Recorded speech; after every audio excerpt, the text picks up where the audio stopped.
Good evening all of you. आज हम लोग क्रिया के बारे में जानेंगे। क्रिया क्या है, इसकी परिभाषा को जानने से पहले कुछ चित्रों को देखेंगे। चित्र में देखो, लड़की क्या कर रही है? हंस रही है। लड़की हंस रही है। लड़की हंस रही है, क्या कर रही है? उसका काम है हंसने का, वो हंस रही है। इस चित्र में देखोगे, बच्चा पढ़ रहा है, लिख रहा है। यहाँ पर देखो, बच्चा है वो लिख रहा है, उसका काम क्या है? लिखने का। इस चित्र में देखो, दो बच्चे हैं, वो झंडा लेकर खुश हैं, हंस रहे हैं और आगे बढ़ रहे हैं। तो इनका काम क्या है? ये हंस रहे हैं और आगे बढ़ रहे हैं। इस चित्र में देखोगे, लड़की घोड़े को दौड़ा रही है, घोड़े पर बैठी है और घोड़े को दौड़ा रही है। इस चित्र में एक लड़की है जो चाय पी रही है। अर्थात जितना भी चित्र तुमने देखा, उसमें कोई कुछ न कुछ कर रहा है। कुछ न कुछ कर रहा है यानी वह कोई काम कर रहा है। तो क्रिया क्या है? क्रिया की परिभाषा पढ़ेंगे। जिन शब्दों से किसी काम के करने या होने का पता चलता है, उन शब्दों को क्रिया कहते हैं। यहाँ पर अभी कुछ देर पहले तुमने चित्र देखा, उसमें लड़की हंस रही है, घोड़ा पर दौड़ रहा है, चाय पी रही है। तो यहाँ कुछ न कुछ काम हो रहा है। तो इन शब्दों से जिससे ये पता चलता है कोई ना कोई काम हो रहा है, वह क्रिया है। क्रिया में यहाँ पर देखोगे, दो बातें हैं, एक करने या होने।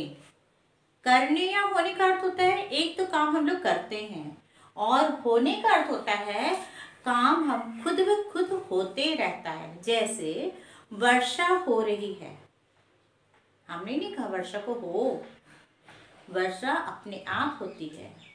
चिड़िया चहचहा रही है, चिड़िया चहचहा रही है, वो अपने आप कर रही है। सुबह हो रहा है, दिन निकल आया, ये सारी क्रियाएं अपने आप होती है, इसे हम लोग नहीं करते हैं। इसलिए इन सारे शब्दों को कहते हैं क्रिया का होना, काम का होना। और करना, जैसे मैं भी बोल रही हूँ, तुम लोग सुन रहे हो, देख रहे हो, कुछ बच्चे हंस रहे हैं, तो ये सारी चीजें हम पर निर्भर करती है, इसलिए ये हुआ करना। तो इसमें दो बातें हैं, एक करना, दूसरा होना। जैसे खाता है, पढ़ेगा आदि, ये क्रिया का उदाहरण है। इसके बाद आ जाओ धातु। क्रिया का धातु रूप। धातु रूप का अर्थ होता है उसका मूल रूप। मूल रूप यानी जिसका विभाजन करते हैं, तो विभाजन करने के बाद उसका कोई अर्थ नहीं निकलता है, वह मूल रूप होता है, उसे धातु रूप कहते हैं। जैसे यहाँ पर उदाहरण के तौर पर देखोगे, पढ़। पढ़ में अगर पौड़ को अलग करते तो उसका कोई अर्थ नहीं होता। उदाहरण पढ़ है, ये क्रिया का मूल रूप, इसे ही धातु रूप भी कहते हैं। क्रियाओं का सामान्य रूप। क्रियाओं के धातु रूप में ना लगा दिया जाए तो क्रिया का सामान्य रूप बन जाता है। धातु रूप जैसे कि यह है उठ, इसमें अगर ना लगा दें तो क्रिया का सामान्य रूप हो जाएगा, जैसे उठना। उठ मूल रूप है, सामान्य रूप हुआ उठना। इसी तरह से बहुत सारा उदाहरण है, जैसे अभी हम लोग देखेंगे। सोना सामान्य रूप है, इसमें से अगर ना हटा देते हैं, सो हो गया, ये उसका धातु रूप है, जिसे हम लोग मूल रूप भी कहते हैं। इसी तरह पढ़ना, पढ़, लिखना, लिख, हंसना, हंस, चलना, चल।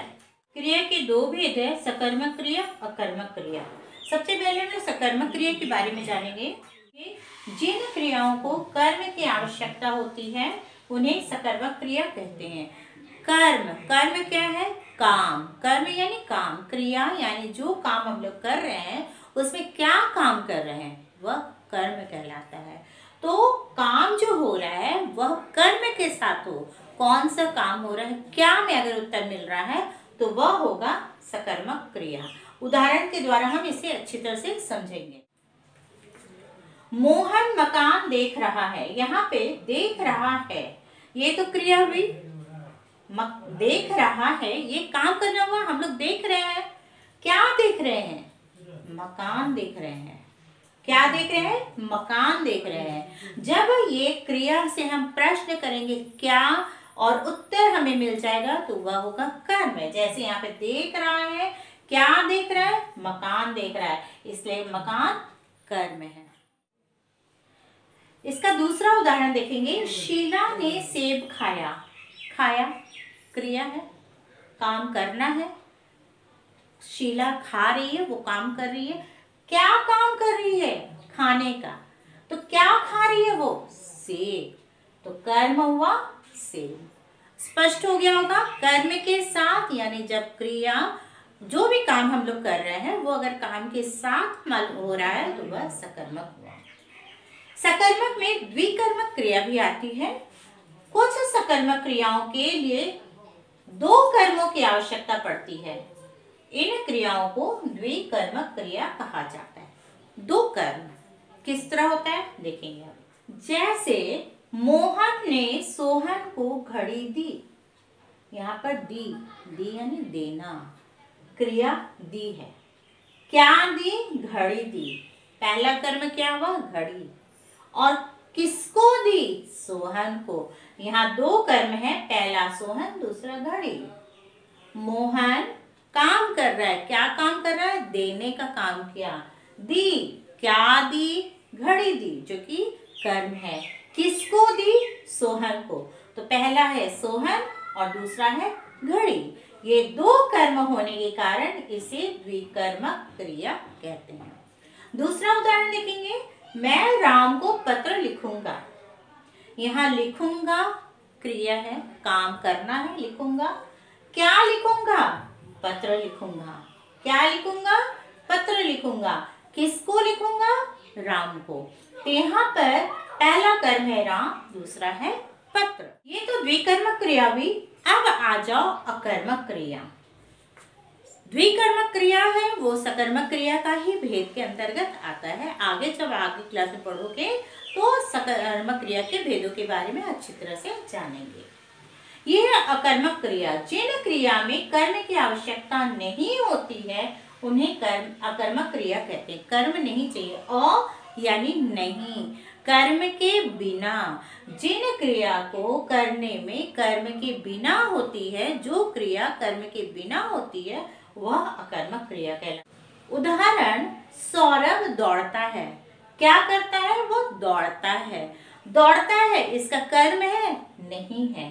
इसी तरह बच्चा खेलता है। खेलता है, इसका कोई कर्म नहीं दिया है, तो इसलिए ये दोनों वाक्य अकर्मक क्रिया का उदाहरण है।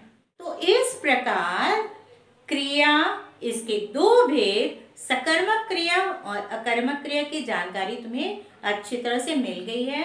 तुम्हें समझ में आ गया होगा। Thank you.